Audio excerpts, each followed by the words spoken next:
Balaji until now, basically, what he stated was from the year 2006 onwards, he has been running this Ivoice as his own proprietorship company.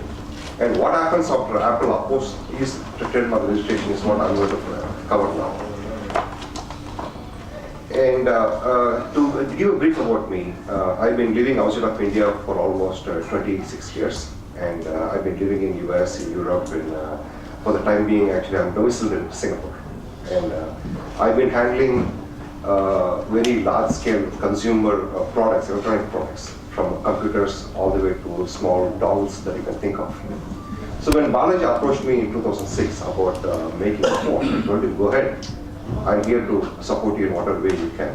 So I supported him in terms of procuring the right design, the right manufacturer, the right partner, so that I wanted to succeed.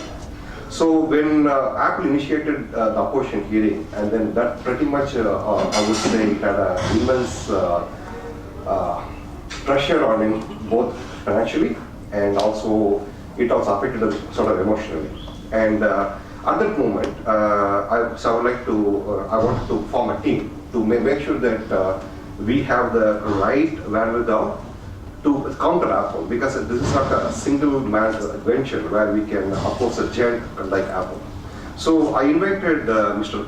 Subbu and Dr. Senthilya to join this endeavor. And so we started backing Balaji both on the financial side and also on the making sure that we are in a position to cover all this arena. And to disclose, I hold about 17 issued patents in the US and about close to 45 patents across the world. So I have reasonably well-rounded expertise in the IPR domain, not only in the US, but also in the Europe and also in the Asia. So when I looked at Apple's opposition, then that gave me the right reason to sort of, as a team, start researching into their claim and how exactly we can counter those claims. So until about 2010, with the able counsel of our legal, Mr. Suresh Kumar, we actually, for every move of Apple, we countered until 2010, and then we actually finished all our opposition legal work in 2010. By which time, I have collected about, I would say, more than close to 2 terabytes of data about Apple, the case, who they are, where they operate, and which countries they have registered iPhone trademark, under what pretext they have registered their trademark in those countries. So that actually gave us more than sufficient legal ground to make sure that in order to protect our iPhone brand, it is basically, we have to embark on a step where we have to remove Apple's iPhone trademark in India. That's how this whole premise started. So we started a new company called Ivoice Ventures in the year 2013. And the basic agenda is we want to revive, and then we also want to get into the newer Internet of Things, so that we will still be a hardware-centric company, and so that we can expand a lot more. So in that premise, then in the early part of 2013, since it was taking time for us to formalize some engagement, Balaji went ahead and then applied for to rectify Apple's trademark at IPAB.